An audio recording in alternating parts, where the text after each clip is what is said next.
Hi geniuses, welcome to the channel Science Wizard. This channel is all about the science subject of classes 6th, 7th, 8th, 9th and 10th physics and chemistry. If you are new to my channel, you can subscribe to the channel for more science videos, and if you like the explanation, then please press the like button and you can share this video with your friends, family and the classmates. So the chapter which we are going to discuss today is chapter 1 of class 8 crop production. Okay so already इस chapter पे मैं एक video बना चुकी हूँ. मैं उसका link आपको डिस्क्रिप्शन बॉक्स में दे दूंगी, आप वहाँ जाके चेक कर सकते हैं. और सो टॉपिक जो हम आज डिस्कस करने वाले हैं that is the method of the crop production. So किसी भी क्रॉप को प्रोड्यूस करने के लिए जो डिफरेंट मेथड्स ऑप्ट किए जाते हैं वो क्या क्या होते हैं और आप कैसे क्रॉप को हेल्दी और अच्छे से ग्रो कर सकते हैं हेल्दी वे में. सो अगर देखा जाए तो जो मॉडर्न एग्रीकल्चर है, मॉडर्न एग्रीकल्चर का मतलब कि जो नए तरीके से खेती की जाती है. ठीक है, अब नए तरीके से खेती करे जाने का मतलब कि आजकल बहुत ज़्यादा टूल्स यूज़ किए जाते हैं. ठीक है, बहुत ज़्यादा साइंटिफिक मेथड्स हैं सॉइल की फर्टिलिटी को बढ़ाने के लिए. We use different methods. Okay, हम प्लो शेयर हैं, कल्टीवेटर्स हैं, सीड ड्रिल्स हैं, different type of tools use करते हैं ताकि जो एग्रीकल्चर प्रैक्टिसेस हैं वो और ज़्यादा आसान की जा सकें और बहुत ज़्यादा क्रॉप को ग्रो किया जा सके. जो हमारी पॉपुलेशन है, यू ऑलरेडी नो, बहुत ज़्यादा पॉपुलेशन है हमारी कंट्री की, तो सबको खाना मिल सके. ओके, सो बेसिकली अगर हम एग्रीकल्चर प्रैक्टिस करते हैं, ठीक है, तो उसमें हम क्या करते हैं, उसमें हम किसी भी क्रॉप को हेल्दी तरीके से ग्रो करते हैं और हमें क्रॉप को हेल्दी तरीके से ग्रो करने के अलावा भी गुड आउटपुट चाहिए. ठीक है, गुड आउटपुट का मतलब क्या है कि एक पर्टिकुलर फील्ड में एटलीस्ट इतने क्विंटल या फिर इतने टन्स ऑफ क्रॉप्स तो ग्रो होना ही चाहिए. ठीक है, अब किसी भी क्रॉप को ग्रो करने के लिए क्रॉप्स क्या हैं, बेसिकली क्रॉप्स क्या होते हैं, वो प्लांट्स होते हैं. ठीक है, एक ही तरह का प्लांट जब एकर्स ऑफ फील्ड पे ग्रो किया जाता है तो उसको हम क्रॉप कहते हैं. तो आपने ऑलरेडी पता है आपको कि किसी भी प्लांट को ग्रो करने के लिए ऑक्सीजन चाहिए होता है, सनलाइट चाहिए होता है, वाटर चाहिए होता है और न्यूट्रिएंट चाहिए होता है फ्रॉम द सॉइल. ठीक है, अब इन सब को यूज करके जो प्लांट्स हैं वो अपना खाना बनाते हैं बाय द फोटोसिंथेसिस प्रोसेस. ठीक है, बट इसके अलावा भी जैसे कि protection from the weeds. Weeds क्या होती हैं, खरपतवार, जो कि आगे मैं आपको पढ़ाऊंगी. ठीक है, जो कि प्लांट्स को प्रॉपरली ग्रो होने नहीं देती हैं, उनसे फाइट करती हैं न्यूट्रिएंट्स के लिए, वाटर के लिए और सनलाइट के लिए. फिर आपने देखा है कुछ पौधों में कीड़े लग जाते हैं. जनरली आपने ये नोटिस किया होगा, पालक जब खरीद के लाते हैं तो पालक के जो पत्ते होते हैं उनमें आपने होल्स नोटिस किए होंगे. वो क्या होते हैं, कीड़े लगे हुए हैं उनमें. ठीक है, फिर उसके बाद जब आपने प्लांट अच्छे से ग्रो हो गया, आपने उसको वीड से भी प्रोटेक्ट कर लिया, पेस्ट से भी प्रोटेक्ट कर लिया. फिर उसके बाद जब आप उसको हार्वेस्ट कर लेते हैं, उसकी कटाई कर लेते हैं, तो उसको प्रॉपर स्टोरेज भी बहुत ज़रूरी है. क्यों? क्योंकि अगर प्रॉपरली स्टोर नहीं करेंगे तो हो सकता है कि जो आपने क्रॉप ग्रो किया है, ठीक है, उसमें कोई फंगस लग जाए या फिर कोई डिजीज लग जाए और आपका पूरा का पूरा क्रॉप वेस्ट हो जाए. तो आपके जो मंथ्स की मेहनत है वो वेस्ट हो सकती है. ठीक है, नेक्स्ट है कि किसी भी क्रॉप को ग्रो करने के लिए, अब हर क्रॉप को जो न्यूट्रिएंट है वो सॉइल से ही मिलता है, बट आपने डिफरेंट टाइप्स ऑफ सॉइल्स भी पढ़े हुए हैं इन द 7th क्लास. ठीक है, सो डिफरेंट क्रॉप्स जो होते हैं उनको डिफरेंट टाइप ऑफ सॉइल चाहिए होता है, डिफरेंट न्यूट्रिएंट्स भी चाहिए होते हैं. हर क्रॉप एक ही तरह का न्यूट्रिएंट लेके ग्रो नहीं होता है सॉइल से, और उसको वाटर भी चाहिए होता है. ओके, सो अब यहाँ पे जो different types of crops grow हो रहे हैं in the different type of soil. So कौन से क्रॉप्स हैं जो कि डिफरेंट टाइप ऑफ सॉइल्स में ग्रो किए जाते हैं, let me tell you. So as you can see here, मैंने यहाँ पे 3 तरह के एग्जाम्पल लिए हैं, लोमी सॉइल, क्लेई सॉइल और सैंडी सॉइल. ठीक है, तो जो लोमी सॉइल होता है वो सबसे बेस्ट सॉइल होता है because it has the combination of sand also, clay also, silt also, humus. इसका जो वाटर होल्डिंग कैपेसिटी है वो भी अच्छा होता है. ठीक है, इसमें जो अमाउंट ऑफ एयर होता है इस सॉइल में वो भी अच्छा होता है, तो जो प्लांट्स हैं वो प्रॉपरली ब्रीथ कर पाते हैं. तो लोमी सॉइल की अगर बात करें तो लोमी सॉइल में कौन कौन से क्रॉप्स ग्रो करते हैं, लाइक व्हीट है, गेहूं, शुगर केन, जूट, कॉटन और कुछ वेजिटेबल्स. क्लेई सॉइल की बात करें, इसकी फाइन पार्टिकल्स होते हैं और वाटर होल्डिंग कैपेसिटी भी बहुत अच्छी होती है. सो आपने देखा हुआ है कि जो राइस है उसको ग्रो करने के लिए घुटने तक के पानी में उसके जो छोटे छोटे से प्लांट्स हैं उनको लगाया जाता है। सो बहुत अच्छा है क्लेई सॉइल, ठीक, क्योंकि इसकी वाटर होल्डिंग कैपेसिटी ज़्यादा अच्छी होती है, तो ये ज़्यादा लंबे टाइम तक वाटर को होल्ड करके रख सकता है। तो कोई भी ऐसा क्रॉप जिसको ज़्यादा पानी चाहिए होता है, they can easily be grown in the clayey soil, like paddy, lentils, pulses, इन सबको क्लेई सॉइल में ग्रो करते हैं। नेक्स्ट अगर सैंडी सॉइल की बात करें तो जो इसके पार्टिकल्स होते हैं वो थोड़े साइज में बड़े होते हैं, ठीक है, और इसमें 60% सैंड होता है और क्ले की मात्रा बहुत कम होती है, इसकी वाटर होल्डिंग कैपेसिटी सबसे कम होती है। तो जनरली सैंडी सॉइल में ऐसे प्लांट्स को ग्रो किया जाता है, ऐसे क्रॉप्स को ग्रो किया जाता है जिनको बहुत ज़्यादा पानी की ज़रूरत नहीं होती, लाइक कैक्टस है, मेलन्स हैं, ठीक है, जो मस्क मेलन होते हैं, वाटर मेलन होते हैं, फिर कोकोनट है, मिलेट्स है, बार्ले हैं। तो डिफरेंट टाइप ऑफ सॉइल्स जो होते हैं उनमें डिफरेंट टाइप्स ऑफ क्रॉप्स को ग्रो किया जाता है डिपेंडिंग अपॉन कि किसको कितना पानी चाहिए होता है, क्योंकि different soils are having the different water holding capacity, ठीक है, एयर का जो प्रेजेंस होता है डिफरेंट सॉइल में दैट इज डिफरेंट। सो इसीलिए डिफरेंट टाइप्स ऑफ क्रॉप्स को डिफरेंट टाइप ऑफ सॉइल में ग्रो किया जाता है। अगर आप देखेंगे तो कौन कौन से स्टेप्स हैं बेसिकली जो कि फॉलो किए जाते हैं इन द एग्रीकल्चर प्रैक्टिसेस जिससे कि आप एक हेल्दी क्रॉप ग्रो कर सकें। So the first step in the method of the crop production is the preparation of soil, soil को प्रिपेयर करना, ठीक है। Now the next question is कि what do we understand by the preparation of soil, ठीक है। तो आप खुद सोच के देखो कि जब भी आपको कोई प्लांट आपके गमले में लगाना होता है तो आप क्या करते हो, है ना, आप कोई भी खुरपी लेके आते हो और उससे मिट्टी को पहले प्लो करते हो, खोदते हो, ठीक है। So that step is basically called the preparation of soil. अब इसको करने की क्या जरूरत है, अब इसके लिए पहले हमें समझना पड़ेगा what is the importance of the soil, ठीक है। तो सॉइल के क्या इंपॉर्टेंस है, सबसे पहला जो सॉइल है वो एंकर करता है रूट्स ऑफ द प्लांट, मतलब कि जो सॉइल है वो जो रूट्स होते हैं प्लांट के वो सॉइल को फर्मली बाइंड करके रखते हैं अपने साथ, जिससे कि जो प्लांट्स हैं उनको स्ट्रेंथ मिलता है टू स्टैंड अपराइट, ठीक है। दूसरा, जितने भी न्यूट्रिएंट्स और वाटर हैं वो प्लांट को कहाँ से मिल रहे हैं, फ्रॉम द सॉइल ओनली। जो रूट्स होते हैं प्लांट के इन द सॉइल वो एब्जॉर्ब करते हैं nutrient and water from the soil और उसके बाद वो उसको ट्रांसपोर्ट करते हैं to the different parts of the plant. Next, जो रूट्स होते हैं प्लांट के, ठीक है, वो ब्रीथ करते हैं, जैसे आप ब्रीथ करते हैं वैसे ही प्लांट्स के जो रूट्स हैं वो भी ब्रीथ करते हैं। तो वो कहाँ से ब्रीथ करते हैं, क्योंकि जो सॉइल होता है उसमें ऑक्सीजन प्रेजेंट होता है, तो ऑक्सीजन जो होता है वो हेल्प करता है roots of the plant to breathe. Next, जो सॉइल है उसमें बहुत सारे माइक्रोब्स और दूसरे ऑर्गेनिजम्स होते हैं, जैसे कि अर्थवॉर्म होता है सॉइल में जिसको केंचुआ कहते हैं आप, ठीक है, जो कि कीप करता है सॉइल को फर्टाइल, ठीक है, जो कि इंक्रीज करता है फर्टिलिटी ऑफ द सॉइल, ठीक है, उर्वरक क्षमता को बढ़ाता है।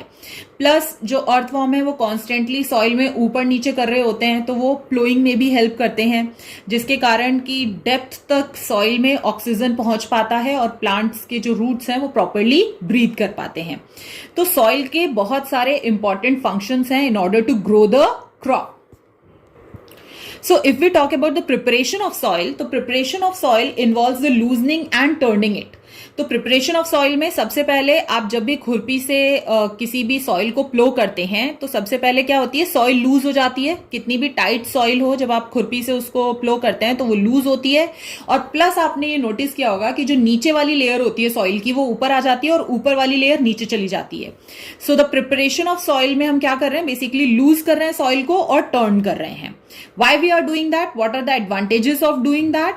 So the first one is that कि the loose soil has a lot of air trapped in it. ठीक है, तो अब किसी भी चीज को आपने जो सॉइल के पार्टिकल्स हैं क्योंकि वो बहुत फाइन होते हैं, ठीक है, तो अगर वो बहुत ज्यादा एक दूसरे से बाइंड हैं तो उस केस में जो एयर है सर्क्यूलेट होना सॉइल में मुश्किल होगा। और अगर एयर प्रॉपरली सर्क्यूलेट नहीं हो पा रही है सॉइल में तो जो रूट्स हैं प्लांट्स के वो प्रॉपरली ब्रीथ नहीं कर पाएंगे, जल्दी सड़ जाएंगे, आपका क्रॉप खराब हो सकता है। सो जब आप सॉइल को लूज करते हैं तो उससे क्या होता है कि जो एयर है वो अंदर तक ट्रैप हो पाती है, जिसके कारण कि जो रूट्स हैं वो प्रॉपरली ब्रीथ कर पाते हैं, इजिली ब्रीथ कर पाते हैं, ठीक है। Next, loose soil allow the roots to penetrate deeper. तो अगर आपने सॉइल को लूज कर दिया है तो वहां पे स्पेस क्रिएट हो जाता है, ठीक है, और क्योंकि जो सॉइल के पार्टिकल्स हैं वो सेपरेट हो गए हैं, दे आर नॉट बाइंड और वो क्लम्प के फॉर्म में नहीं है, सो वहां पर जो रूट्स है उनको स्पेस मिल जाता है। पेनिट्रेट करना मतलब नीचे तक जाना, ठीक है, डीपर इन द सॉइल, जिसके कारण कि जो प्लांट्स हैं उनको स्ट्रेंथ मिल पाए और वो हवा, बारिश, पानी, ठीक है, इन सब से अपने आप को बचा के रख सकें और फर्मली खड़े रह सकें। नेक्स्ट, जो लूज करते हैं हम सॉइल, तो उसके कारण क्या होता है, जो अर्थवॉर्म है, जो माइक्रोब्स प्रेजेंट होते हैं इन द सॉइल, अर्थवॉर्म और दूसरे माइक्रोब्स, वो उनको हेल्प करता है ग्रो करने के लिए। और माइक्रोब्स के ग्रो होने से क्या फायदा होता है सॉइल में? पहला मैंने आपको अभी बताया था कि वो हेल्प करते हैं to increase the fertility of the soil, वो न्यूट्रिएंट्स बढ़ाने में हेल्प करते हैं सॉइल में। और प्लस जो एयर है वो भी इजीली सर्कुलेट हो पाती है सॉइल में, ह्यूमस ऐड करने में हेल्प करते हैं सॉइल में। So basically the microbes and the earthworm helps in adding nutrient to the soil. And second, loosening of the soil, क्योंकि अभी मैंने बताया था ना, केचुए जो होते हैं वो ऊपर नीचे कर रहे होते हैं, तो उसके कारण जो सॉइल है वो लूज भी होती रहती है और टर्न भी होती रहती है, जिससे कि एयर प्रॉपरली सर्कुलेट हो सके सॉइल में अंदर तक। Next, turning and loosening of the soil bring the nutrient rich soil to the top. So जब आप लूज करते हैं और टर्न करते हैं सॉइल को, तो जो नीचे वाली फर्टाइल लेयर होती है वो ऊपर आ जाती है और ऊपर वाली लेयर नीचे चली जाती है। सो बेसिकली आपने नोटिस किया होगा, जब भी आप किसी सॉइल में बीज को प्लांट करते हैं तो आप बहुत ज्यादा डेप्थ में जाके उसको प्लांट नहीं करते हैं, ठीक है, थोड़ा सा गड्ढा करके उसको प्लांट कर दिया जाता है, क्योंकि अगर बहुत ज्यादा नीचे आपने उसको डाल दिया है, सो उस केस में क्या होगा कि जो बीज है उसको प्रॉपर सनलाइट नहीं मिलेगा और वो ग्रो नहीं होगा। सो इसका मतलब कि जो आपका बीज है वो टॉप सॉइल में ही रहता है, तो उसको जो भी न्यूट्रिएंट मिलेगा वो कहां से मिलेगा? टॉप सॉइल से ही मिलेगा। तो जब आप सॉइल को टर्न करते हैं तो बेसिकली जो टॉप सॉइल है वो बहुत ज्यादा फर्टाइल सॉइल है, न्यूट्रिएंट रिच सॉइल है, जिसके कारण प्लांट्स को प्रॉपर अमाउंट ऑफ न्यूट्रिएंट मिल पाएगा, जिससे कि वो प्रॉपरली ग्रो हो पाएंगे उन न्यूट्रिएंट्स को एब्जॉर्ब करके। So that's why it is very important to turn and loose the soil. And the last is that कि when you loose the soil, so आप जब भी उसमें मैन्योर या फर्टिलाइजर्स कुछ भी ऐड करेंगे, तो लूजन सॉइल में मैन्योर और फर्टिलाइजर्स को ऐड करना ज्यादा इजी होता है। सो सपोज आपके पास ना सॉइल के बड़े बड़े से पीसेस हैं, ठीक है, चंक्स हैं, तो उसमें अगर आपको फर्टिलाइजर ऐड करना है और प्लस आपके पास जो सॉइल है वो बहुत ही लूजन है, उसका एक एक पार्टिकल सेपरेट है, और उसमें आपको अगर ऐड करना है, तो which one is easier for you to add? Obviously जहां पे सॉइल लूज है। सो दैट्स वाई जो पहला स्टेप होता है किसी भी क्रॉप को ग्रो करने का, that is the preparation of soil and that is loosening and turning of the soil. And why we do that? Just now I have explained you all the point. तो ये points बहुत important हैं कि क्यों soil को लूजन और turning किया जाता है। तो the process of loosening and turning the soil is called tilling और प्लोइंग। तो ये जो प्रोसेस होता है जिसमें हम लूज कर रहे हैं और टर्न कर रहे हैं सॉइल को, इसी को हम कहते हैं टिलिंग या फिर प्लोइंग। आप कुछ भी एक वर्ड यूज कर सकते हैं, ठीक है।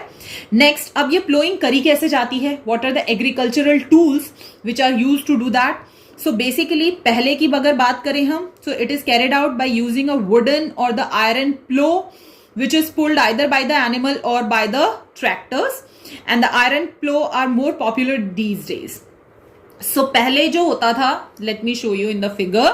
सो as you can see this is the plough, plough. इसमें जो पार्ट्स होते हैं डिफरेंट, ये एक आपको डंडी जैसा दिख रहा है, लकड़ी जैसा, ठीक है, रॉड जैसा, इसको हम प्लो शाफ्ट कहते हैं।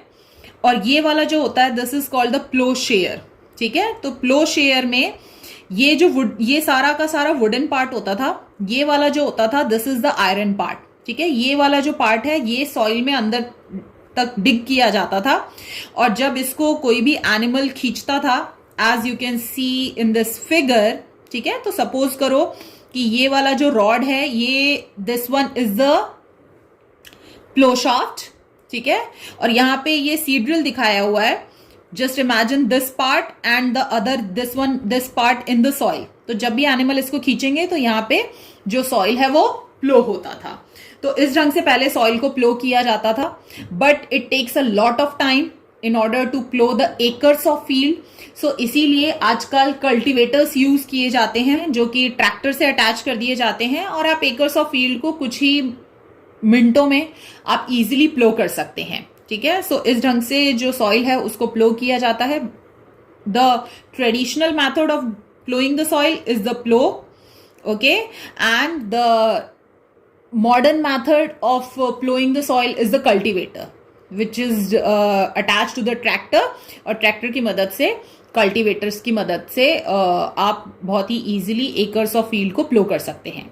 अब जब आप सॉइल को प्लो करते हैं तो आपने नोटिस किया होगा अपने घर में गमलों में भी कि जो सॉइल है ना, उनके लंप्स बन जाते हैं, चंक्स बन जाते हैं, मोटे मोटे से टुकड़े बन जाते हैं, ठीक है। तो जो टिल्ड सॉइल होता है, it has a big lump of soil. अब वो जो लंप है उनको ब्रेक करना बहुत जरूरी है, ठीक है। अब क्यों जरूरी है उन लम्प्स को ब्रेक करना? वो इसीलिए जरूरी है, अब सपोज करो आपने उन लम्प्स को ब्रेक नहीं करा, आपने प्लो कर दिया सॉइल को, ठीक है, और वो लम्प्स जो है वो ऐसे ही छोड़ दिए। सो क्या उन लम्प्स में आपको सीड सो करने में इजी रहेगा? नहीं, ठीक है। फिर अगर आप वाटर करते हैं उन्हीं लम्प्स ऑफ सॉइल्स में, तो कहीं पर बहुत ज्यादा पानी इकट्ठा हो जाएगा और कहीं पर बहुत पानी मिलेगा ही नहीं in order seed to grow, okay. फिर सीड को आप प्रॉपर डेप्थ तक सो नहीं कर पाएंगे। And the most important thing, अगर आप इन लम्प्स को ब्रेक नहीं करते हैं, सो सबसे इंपॉर्टेंट क्या नहीं होगा वो है कि जब अभी मैंने बताया ना आपको कि जब आप टर्न और लूज करते हैं सॉइल को, तो जो नीचे की न्यूट्रिएंट रिच सॉइल है वो टॉप पे आ जाती है। तो अगर आपने इन लम्प्स को ब्रेक डाउन नहीं किया है, ठीक है, तो उस केस में क्या होगा, और लेवल नहीं किया सॉइल को वापस से, तो वो जो सॉइल है आपका, जो न्यूट्रिएंट रिच सॉइल है जो टॉप पे आया है, वो बारिश के पानी के संग या फिर हवा के संग वो बह के चला जाएगा कहीं और, ठीक है। तो उस केस में आपने जो भी प्लोइंग की, that is not beneficial for you. So इसीलिए जब प्लोइंग कर लेते हैं तो उसके बाद जो नेक्स्ट स्टेप है that is called the tilling, that is called the levelling, okay. So इसीलिए सॉइल को लेवल करना होता है, और सॉइल को लेवल करने से पहले जो लंप्स हैं सॉइल के उनको क्रश करना पड़ता है, ब्रेक डाउन करना पड़ता है, जाके सॉइल के जो पार्टिकल्स हैं वो सेपरेट हो सके एक दूसरे से। और उसके बाद उनको लेवल करने का मतलब क्या है कि हल्के से उनको प्रेस किया जाता है, लेवल किया जाता है, ताकि जो सॉइल है वो बारिश या हवा के संग बह के नहीं चली जाए। सबसे इंपॉर्टेंट स्टेप है लेवलिंग करने का is to prevent the erosion of the soil, ठीक है। इरोजन ऑफ सॉइल का मतलब, इरोड मतलब कि कोई चीज बह के चली जाती है। कौन सी सॉइल चली जाती है? न्यूट्रिएंट रिच सॉइल, क्योंकि वो ऊपर आ गई है। किसकी मदद से? By the help of water and wind. So why we do the levelling? In order to prevent the soil erosion, ठीक है। तो सॉइल इरोजन को प्रिवेंट करने के लिए लेवलिंग की जाती है। जो लेवलिंग है वो लेवलर की मदद से की जाती है। वुडन और आयरन लेवलर्स यूज किए जाते हैं जिससे कि सॉइल जो है उसको बराबर किया जा सके, ताकि जो वाटर लॉगिंग का प्रॉब्लम ना हो, या फिर सॉइल जो आपका सीड्स हैं वो प्रॉपर डेप्थ तक सो किए जा सके, और मैन्योर और फर्टिलाइजर को मिक्स करना भी इजी हो जाए। अब यहां पे आपने सॉइल प्रिपेयर कर लिया। Now what is the next step? Next step is the seed selection and the sowing. Now the very important thing is that कि बिफोर सोइंग, बीज को बोने से पहले बीज को सेलेक्ट करना होगा। अब क्यों सेलेक्ट करते हैं? क्योंकि हर बीज जो होता है that is not the healthy बीज, हेल्दी सीड नहीं है। सो सबसे पहले, अब आप इतनी मेहनत कर रहे हो, आपने इतना प्लोइंग किया है, और अगर आप उसमें बिना हेल्दी सीड सेलेक्ट किए सो कर दोगे, ठीक है, और इतने महीनों तक आप वेट करोगे, उनको इरिगेट करोगे, उनको पेस्ट से बचाओगे, और उसके बाद अगर आपका क्रॉप जो है वो हेल्दी ग्रो नहीं हो तो आपका सारा एफर्ट वेस्ट हो जाएगा। सो इसीलिए सीड्स को सो करने से पहले हेल्दी सीड सेलेक्ट किए जाते हैं। How we do that, let me tell you. So healthy seeds को कैसे सेलेक्ट किया जाता है? सो सबसे पहले आपको क्या करना है, आपको एक बीकर लेना है, उसमें पानी भर लो, ठीक है, और उसमें कुछ सीड्स डाल दो, व्हीट के, या फिर आपके घर में राइस हो तो राइस डाल दो, पल्सेस हो पल्सेस डाल दो, कुछ भी डालो, ठीक है, और उसको मिक्स करो पानी के संग और उसको कुछ देर के लिए छोड़ दो। तो आप ये एक्सपेरिमेंट घर पे भी करके देख सकते हो। पानी लो, उसमें जब मम्मी राइस धोती हैं या दालें धो रही होती हैं, ठीक है, तो आप क्या करो, वहां पे खड़े रहो, और जब आपने नोटिस किया होगा जब वो धो रहे होते हैं तो उस वक्त जब आप थोड़ी देर के लिए उसको छोड़ दोगे तो बहुत सारे जो ग्रेन्स होते हैं उसके वो नीचे जाके सेटल हो जाते हैं, बट कुछ जो ग्रेन्स होते हैं वो पानी पे फ्लोट करते हैं, ठीक है। तो कुछ टाइम बाद you will see that some of the seeds settle down but others are flowing on the water, ठीक है। तो अब जो वाटर पे फ्लोट कर रहे हैं, वाटर पे अगर कोई चीज फ्लोट कर रही है तो इसका मतलब कि वो हल्की है। अब कोई सीड हल्का कैसे हो जाता है, तो अगर उसमें कीड़े लगे हुए हैं, ठीक है, तो कीड़े क्या करते हैं, उसको खा जाते हैं, अंदर से हॉलो कर देते हैं, खाली कर देते हैं, तो जो डैमेज सीड है वो लाइटर हो जाता है, तो वो हल्का हो जाएगा, और हल्का होने के कारण वो पानी पे फ्लोट करने लगता है। तो कोई भी सीड जो कि पानी पे फ्लोट कर रहा है, इसका मतलब कि वो डैमेज्ड है, खराब है, तो उसको किसान यूज नहीं करते हैं। ठीक है। सो कौन से सीड यूज करते हैं, जो कि सेटल डाउन हो गए हैं एट द बॉटम, तो वो हेल्दी सीड्स होते हैं। तो थोड़ी देर बाद जब ये सेपरेशन हो जाता है, तो उसके बाद जो डिकेंटेशन प्रोसेस है उससे पानी अलग कर दिया जाता है, और जितने भी फ्लोटिंग सीड्स हैं वो उसके संग बह जाते हैं। और उसके बाद जो लास्ट में सेटल डाउन सीड्स हैं उनको अच्छे से सुखाया जाता है, पहले ड्राई किया जाता है।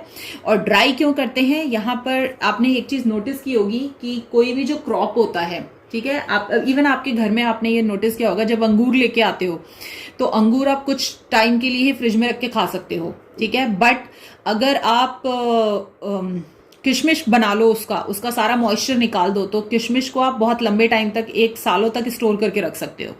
सो किसी भी चीज में से अगर मॉइस्चर रिमूव कर दें तो वो सड़ने के उसके चांसेस कम हो जाते हैं। ठीक है। तो अगर मान लो आपने जो वेट सीड है वही सॉइल में डाल दिया, तो देयर में भी चांस कि वो सीड जो है वो जल्दी सड़ जाएगा, खराब हो सकता है। बट अगर ड्राई सीड डालेंगे तो उसके जर्मिनेट होने के ज्यादा चांसेस हैं। तो दैट्स वाई उसको फिर ड्राई किया जाता है और फिर उसके बाद उनको मिट्टी में सो किया जाता है। ठीक है। तो सबसे पहले जो सीड्स हैं उनको सेलेक्ट किया जाता है, गुड क्वालिटी हेल्दी सीड्स जो कि फ्री हैं फ्रॉम द डिजीज। नेक्स्ट जो सीड्स हैं उनको प्लांट करते वक्त, जैसे प्रिपरेशन ऑफ सॉइल में हमने प्लोइंग और टिलिंग में हमने देखा था कि क्यों प्लोइंग करनी है, क्यों टिलिंग करनी है ना, क्यों लेवलिंग करनी है। तो ठीक उसी ढंग से जब आप सीड्स को डाल रहे होते हैं, सो कर रहे होते हैं इन द सॉइल, सो वहां पर कुछ चीजें हैं जो आपको ध्यान रखनी है।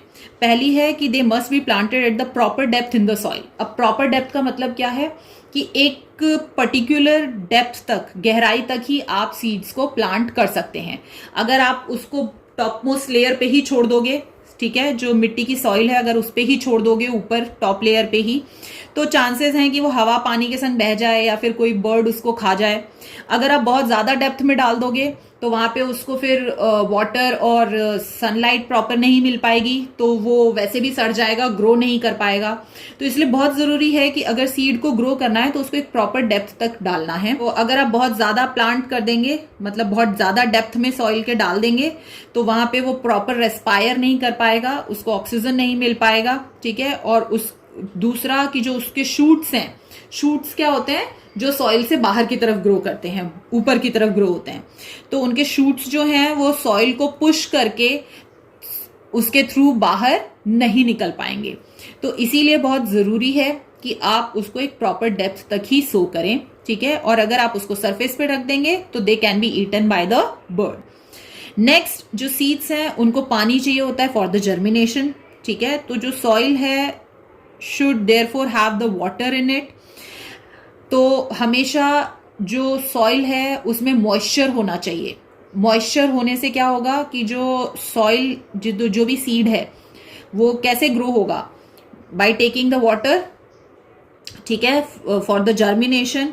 तो इसीलिए जो सॉइल है उसमें मॉइस्चर होना चाहिए, जिससे कि वो वहां से मॉइस्चर एब्जॉर्ब करके प्रॉपरली ग्रो हो सके। और अगर आप बहुत ज्यादा पानी डाल देंगे तो जो सीड्स हैं वो सड़ जाएंगे, वो प्रॉपरली जर्मिनेट नहीं कर पाएंगे।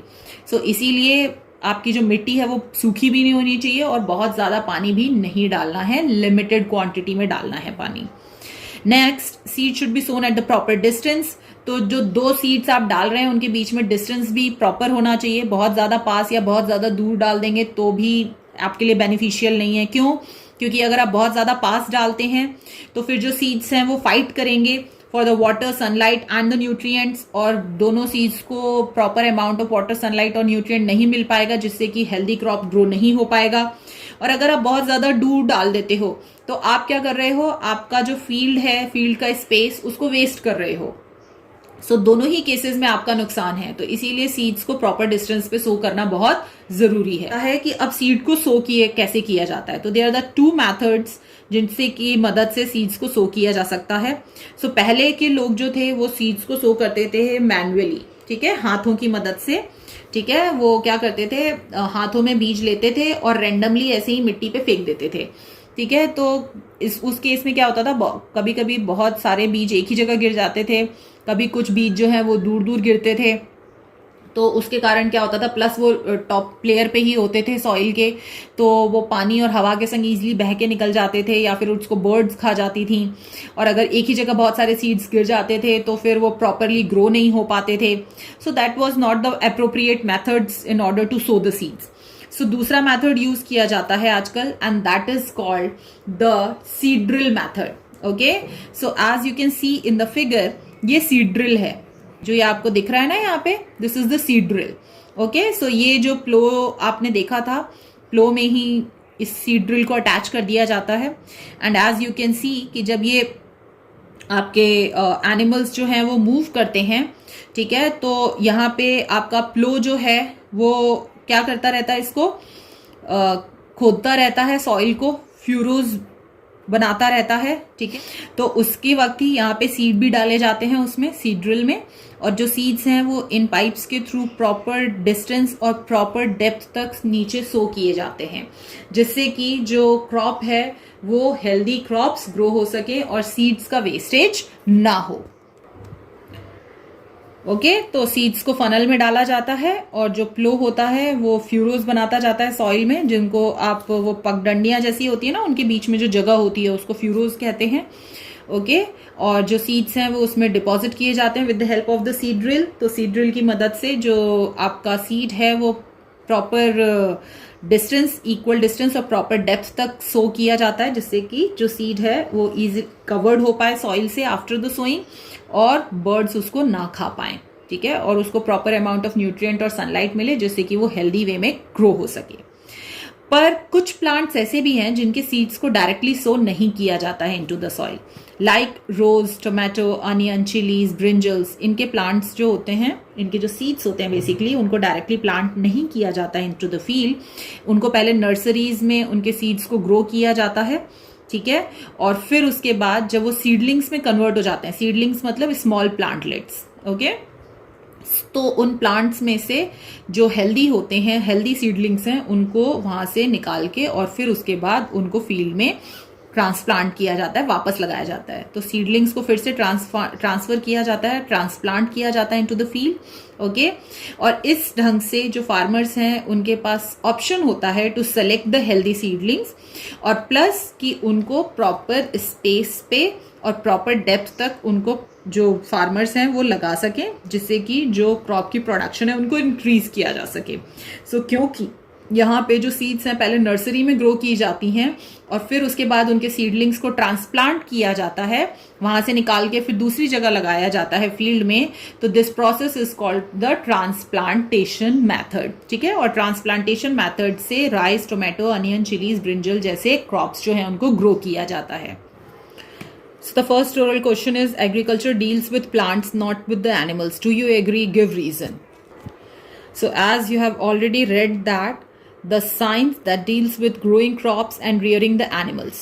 तो अगर आप crops को grow कर रहे हैं और animals को पाल रहे हैं for the human use, ठीक है, in order to provide the food to the large amount of population, so हम उस process को agriculture कहते हैं। तो agriculture deal with both growing of the crops and rearing of the animal in order to meet the need of the humans for the food. Next is, name 3 crops that are classified as a cereals and 3 that are classified as a pulses. So it is given in your book only on the page number 6.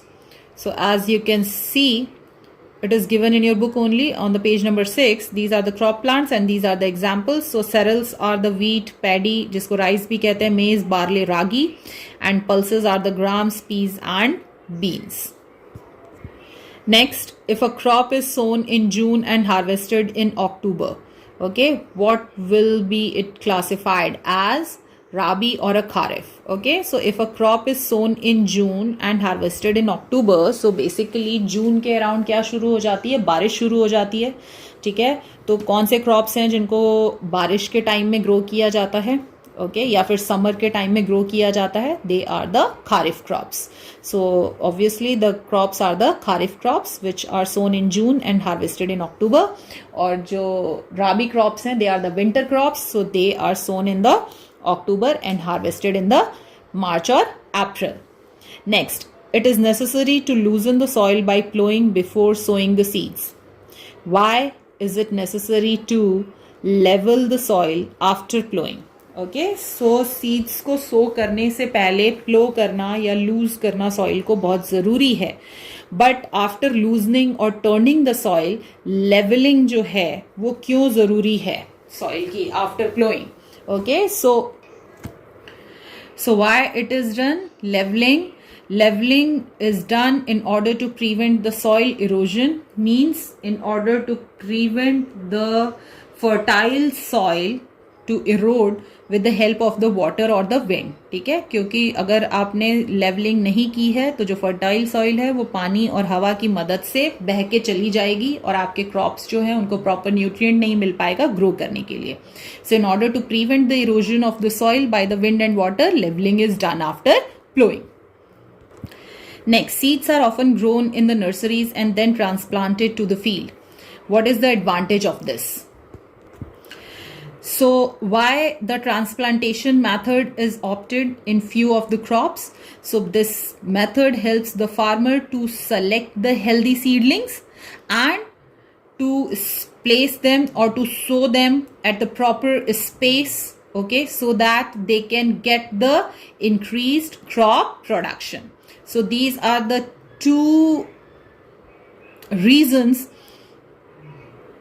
Because of that, the farmers basically go for the transplantation method of growing the crops, so that they can select the healthy seedlings and they can place them or sow them at the proper space and the proper distance and proper depth, so that they can get the increased crop production.